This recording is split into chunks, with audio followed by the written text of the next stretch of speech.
Jack Time Gaming episode 4. Got quite a few interesting things to discuss this week, so let's get right into it. First of all, I want to show you one of the games I'm still playing on my original Xbox. Is this one. Elder Scrolls 3 Morrowind. So it's a real fun game. It was really groundbreaking when it was released, and the graphics technology at the time was really good. Of course, I look at it now and it's not so good when you compare it next to the new Xbox One games that are coming out. I see some of these trailers and stuff, and then I try to go back and play a game like this, and it's just not the same, you know? I'm looking forward to the future. Anyway, this is the guidebook for it, and by book, I really mean book. If you can see how thick that is, it's over 300 pages. The Morrowind Prophecies. So anyway, that's what I'm kind of playing right now. It's highly unlikely I'm going to finish that before the Xbox One is released in November, because I'm getting so wrapped up with all of the Xbox One news and previews and trailers and everything, spending a lot of time looking at that stuff. But anyway, that leads us into our next trailer we're going to take a look at. It's the next version of the Elder Scrolls Online. Let's take a look.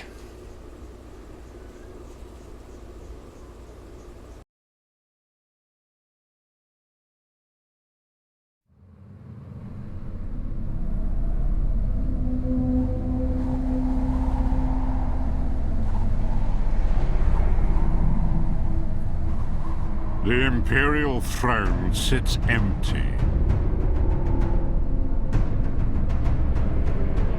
The dragon fires cold, unlit, and from every corner, darkness grows. Now, ancient enemies band together. Unlikely alliances are forged. Old ambitions rekindled. And as enemies rise faster than allies, salvation cannot come from one hero alone, but from many.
A new dawn is upon us.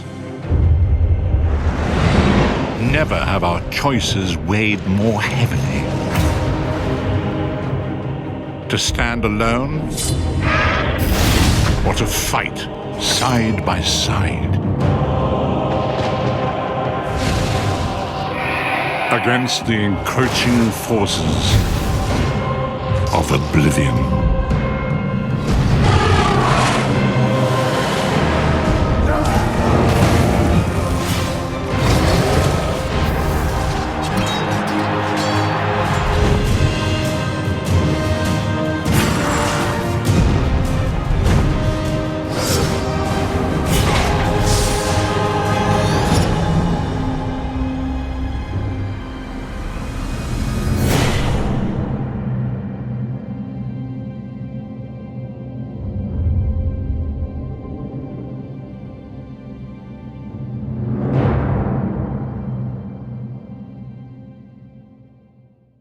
All right, that'll be real interesting when that comes out. That looks really, really interesting. An online multiplayer Elder Scrolls game, so that'll be a lot of fun.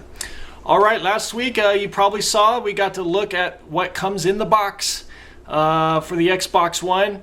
The big news was that a headset will be included, and of course you'll get a controller with it. And so let's take a closer look at the Xbox One controller.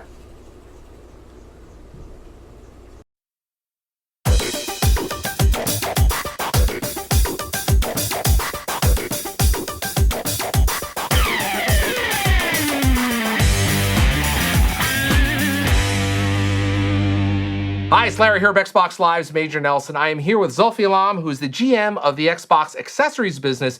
He is going to tell us all about the brand new Xbox One controller. Zulfi, tell me about some of the improvements you've made in the controller. I hear there's over 40 different improvements in the Xbox One controller. What we did is, the first and foremost is, notice the battery door on the old controller is sort of protruding out a little bit. Yep.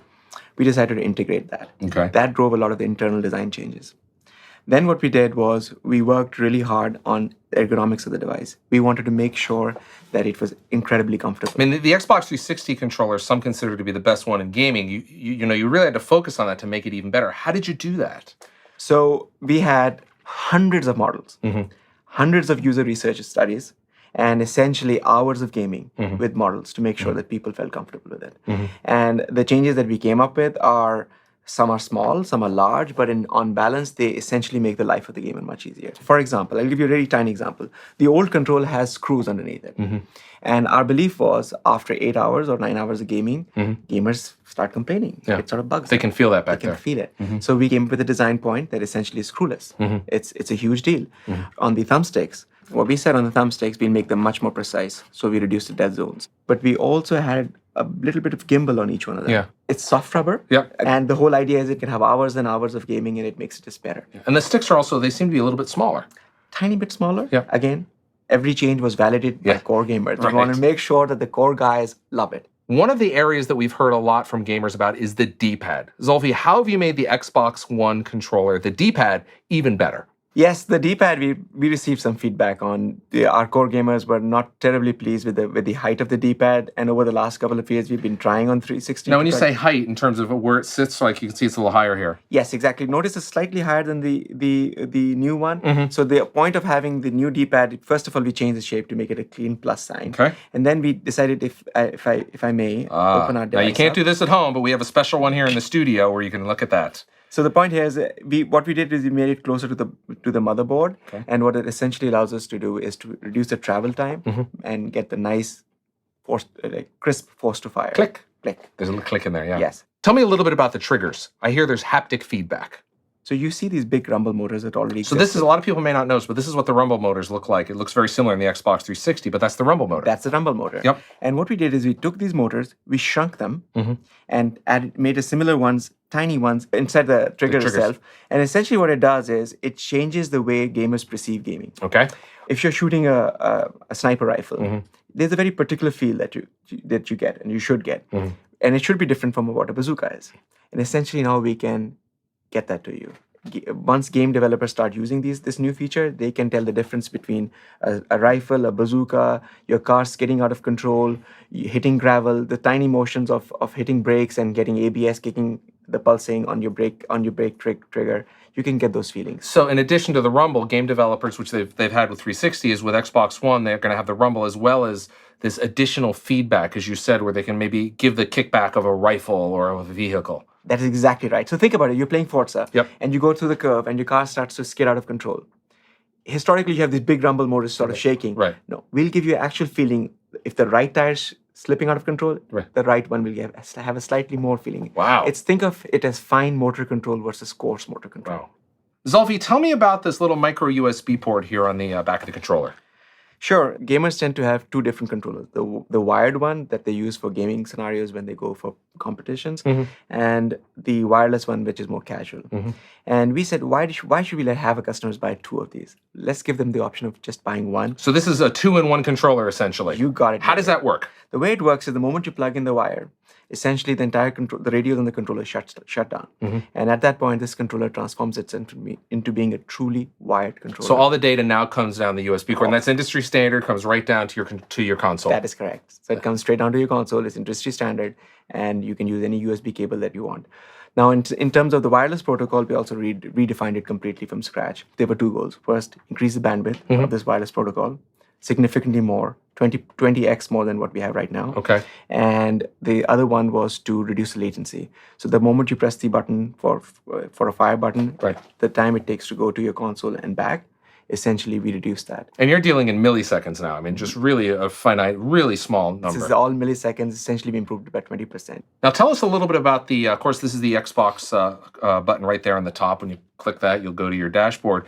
But around that, it's an infrared window, right? Yes. First of all, it's not just a button. Okay. Okay. The reason is, this is actually, it took a lot of processing to get this thing done. It is a light pipe, and on top of that, there's aluminum, and it's transparent aluminum. So when you power this device on, you will see the light shine through metal. So it's really makes. But you still press this, so it's kind of a button. I mean, that's fancy. It sounds great, Listen, but it's not fancy. It's awesome. It's redefined. Okay. But anyways, we've also added IR LEDs inside the front plate, and what that does for the device is essentially the system knows, because of Kinect, the camera, it sees the LEDs and it knows the controller. Okay. So during gameplay, if I decide to give you the controller, essentially the profiles automatically shift. So it's going to say, oh, it knows Major Nelson is right here. Major Nelson's now playing because he has the controller. Got it. And you don't have to do anything. You don't have to do anything. The system is now smart enough. It understands. It knows where the controller is. And then I can hand it back to you, and it goes right back to you. And it knows exactly who is. Wow. So it's amazingness again. Yeah. Zolfi, tell us about this the beautiful ABXY buttons. Yes. So the ABXY buttons, notice in the previous controller what you had the ABXY, they were sort of colored. They were very pretty, don't get me wrong. But the new one, the X is floating in space. Yeah. Totally awesome. Makes it look really beautiful. I also noticed the buttons, they seem a little bolder and perhaps a little bit closer together.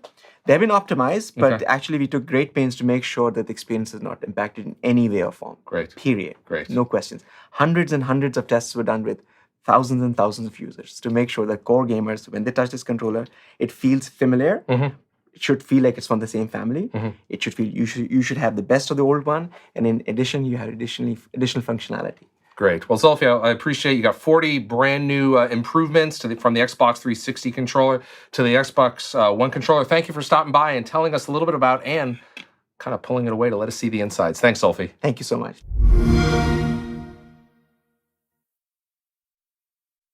All right, that was the Xbox One controller. You got a real good look about how it works and what to expect when you get your hands on it. Speaking of hands-on, you can go on jacktimegaming.com, and I have a hands-on review of that very same controller when I was at E3 in Los Angeles. So take a look at that.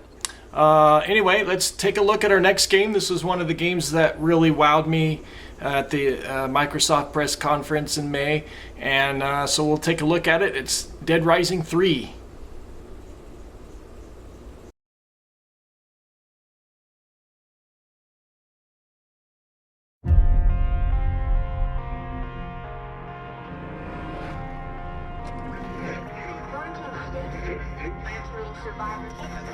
We've not yet confirmed the cause of the ongoing outbreak.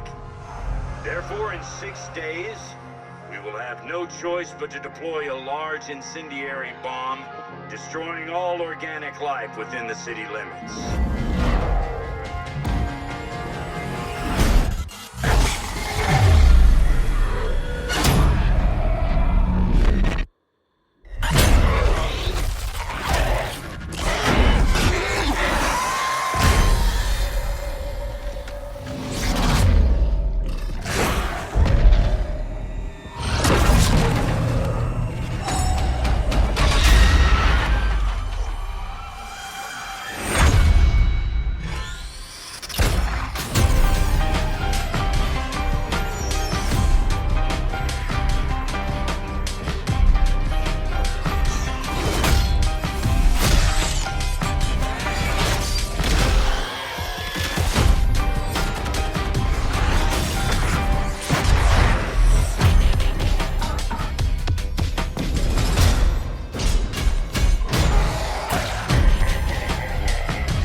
Okay, Dead Rising 3, that looks great.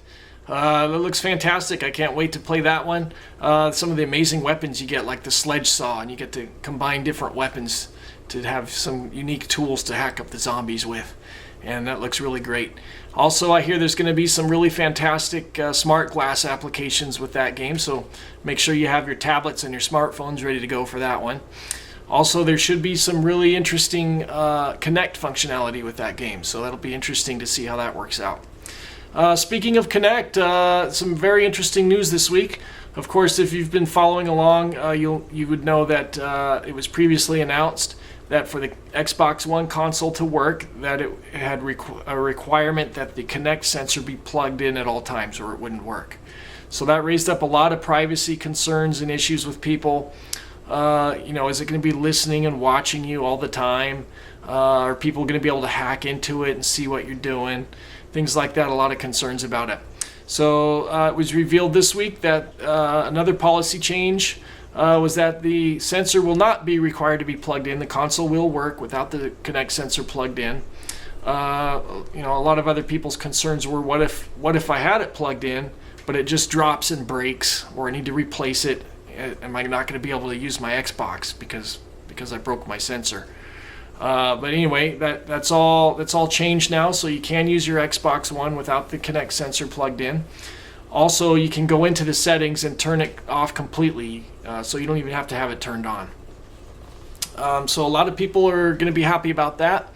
That raises a question, though, with the Xbox One console. It's supposed to come out, every console comes with the Kinect sensor, so this opens a new door.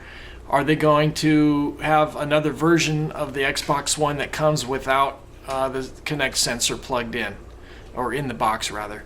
So a lot of people would prefer to have one without the Kinect sensor in it. Not everyone's interested in the camera, but that kind of raises a question with, are developers going to make games for the Kinect sensor or use the Kinect sensor as much if every owner doesn't have one? So anyway, there's a lot of questions with that. So we'll see how that comes out. If they do have a version without the Kinect sensor, it's pretty widely believed that they'll price it at $399, which is the same price as Sony's PlayStation 4.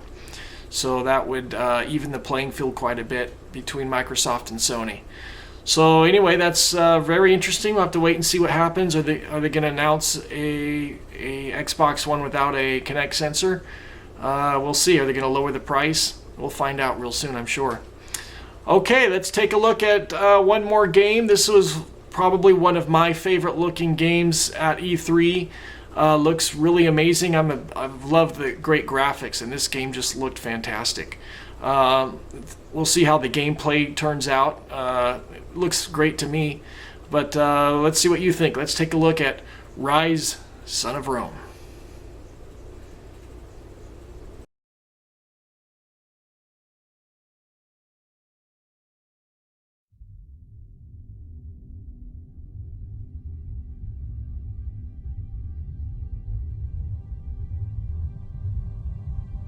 There once was a shining city on 7 hills, a place of beauty and freedom. Then, freedom became corruption, decadence, and degradation.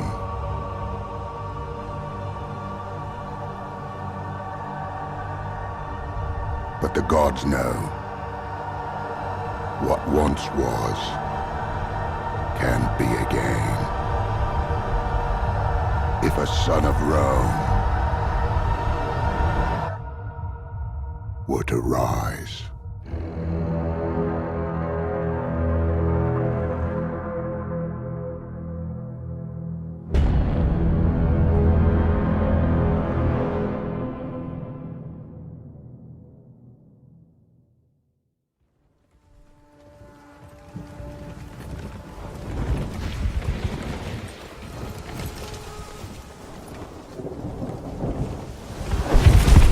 Attention, lads! The brave man tastes death once. cowards! 1,000 times over! And we have already spilled barbarian blood! And we know they bleed as we do!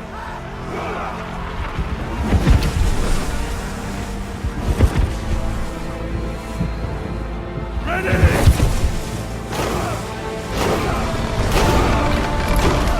On me! Move!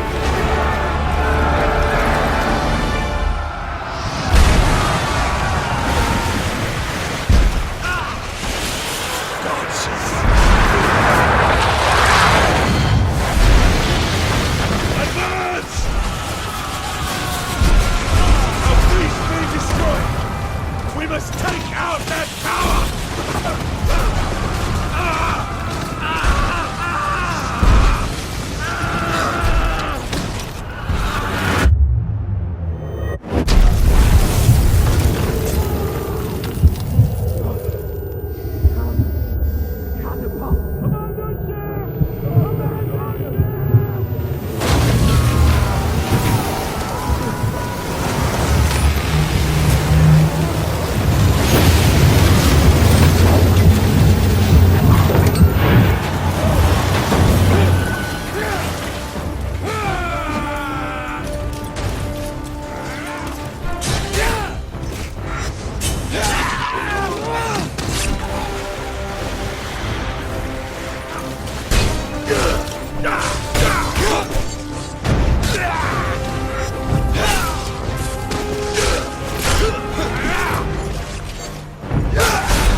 Form up on me now!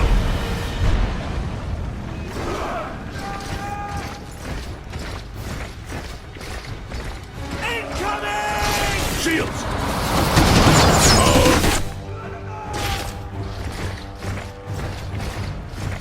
Arrows! Shields! Hold!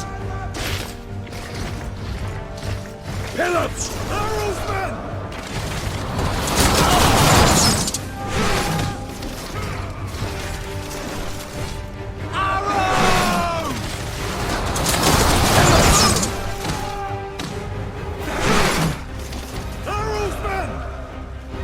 We're gonna take out that tower then!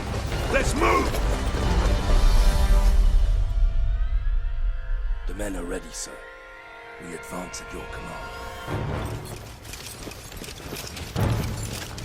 There's a catapult at the top. You can take out the tower from here. Yes, sir.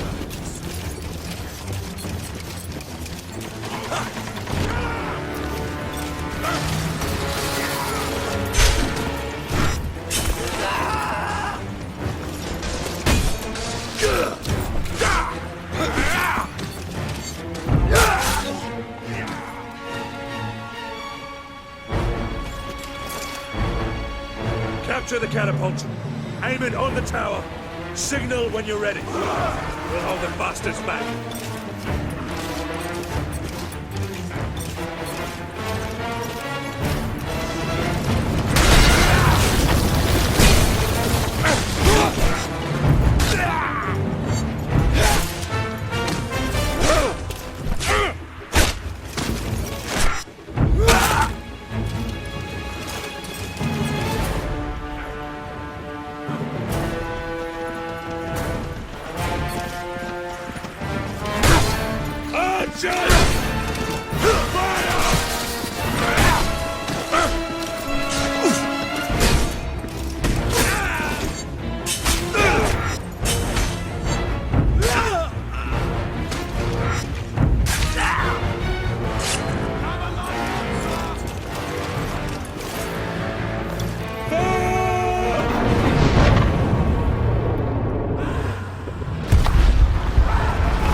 Okay, that was Ryse, Son of Rome. You can see how beautiful that game is. I can't wait to play that. That looks absolutely fantastic to me. It looks great. All right, that's going to wrap it up for episode 4 of Jack Time Gaming.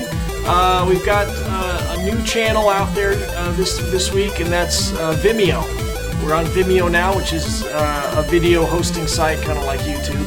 So you can check that out at vimeo.com/JackTimeGaming. We're also on YouTube, of course, Jack Time Games. We're on Facebook, Jack Time Gaming, and Twitter, Jack Time Gaming, and of course, my website, jacktimegaming.com. You can also email any questions you have to jacktimegaming@aol.com. So I look forward to hearing from you. Let's tune in again next week. We'll check out some more games and some more news. So we'll see you next time.